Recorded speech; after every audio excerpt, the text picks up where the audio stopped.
Word of God today 3-ാം മണിക്കൂർ. പുറപ്പാട് പുസ്തകം 4-ാം അധ്യായം 12 മുതലുള്ള വാക്യങ്ങൾ.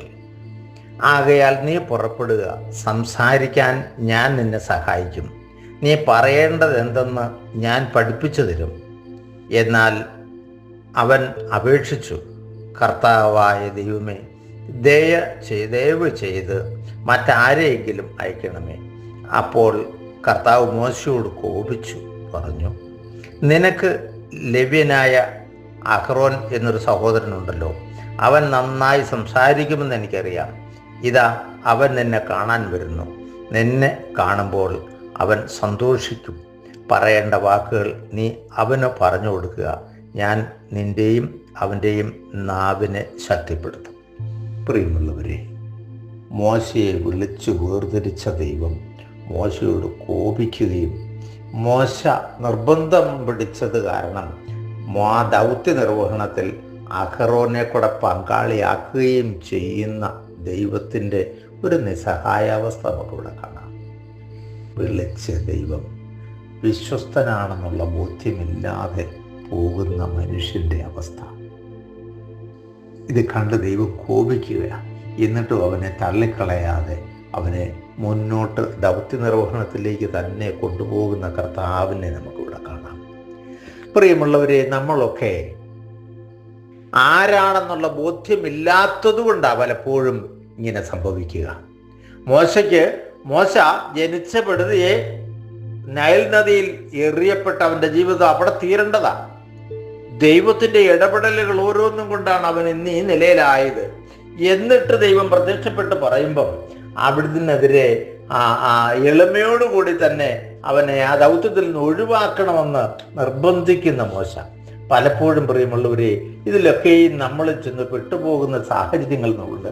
നമ്മൾ ആരാണെന്ന് നമുക്ക് അറിയാൻ പറ്റാതെ പോവുകയും നമ്മൾ നമ്മുടേതായ വഴികളിലൂടെ പോവുകയും ചെയ്യുന്നതാണ് അബദ്ധത്തിന് കാരണമെന്ന് നമുക്ക് മനസ്സിലാക്കാൻ പറ്റും. 19-ാം സങ്കീർത്തനത്തിൻ്റെ 12-13 വാക്യങ്ങളിൽ ഇങ്ങനെ കാണുന്നുണ്ട്, എന്നാൽ സ്വന്തം തെറ്റുകൾ മനസ്സിലാക്കാൻ ആർക്ക് കഴിയും? അറിയാത്ത പറ്റുന്ന വീഴ്ചകളിൽ നിന്ന് എന്നെ ശുദ്ധീകരിക്കണമേ. ബോധപൂർവം ചെയ്യുന്ന തെറ്റുകളിൽ നിന്ന് ഈ ദാസനെ കാത്തുകൊള്ളണമേ. അവ എന്നിൽ ആധിപത്യം ഉറപ്പിക്കാതിരിക്കട്ടെ. അപ്പോൾ ഞാൻ നിർമ്മലനാകും, മഹാ അപരാധങ്ങളിൽ നിന്ന് ഞാൻ വിമുക്തനായിരിക്കും. പ്രിയമുള്ളവരെ, ഈ തിരുവചനം നമ്മുടെ ഹൃദയത്തിൽ ആഴത്തിൽ ഉണ്ടാകട്ടെ. പലപ്പോഴും നമ്മൾ അറിയാതെ തെറ്റുന്ന തെറ്റുകൾ, സ്വന്തം തെറ്റുകൾ മനസ്സിലാക്കാനുള്ള കൃപ ദൈവം നമുക്ക് തരും.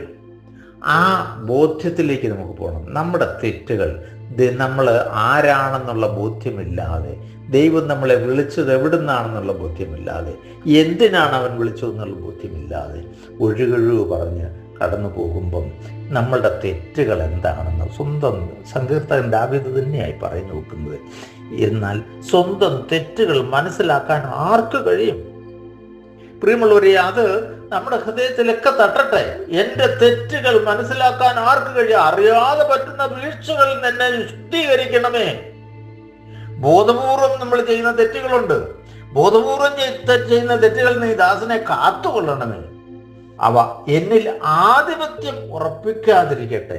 പ്രിയമുള്ളവരെ, നമ്മളൊക്കെ കുമ്പസാരിച്ച് പാപമോചനം നേടുന്ന പാപം തന്നെ വീണ്ടും വീണ്ടും ചെയ്തു പോകുന്നതിൻ്റെ കാരണം ഈ തിന്മയുടെ ആധിപത്യം നമ്മളിൽ കിടക്കുന്നത് കൊണ്ടാണ്. അതിൽ നിന്നുള്ള മോചനം കിട്ടുമ്പം സ്വതന്ത്രമാകാൻ നമുക്ക് പറ്റും. പൂർണ്ണ സ്വാതന്ത്ര്യത്തിലേക്ക് നമ്മൾ എത്തുമ്പോൾ മാത്രമേ ഈ അടിമത്തത്തിൽ നിന്ന് മോചനം ഉണ്ടാകത്തുള്ളൂ.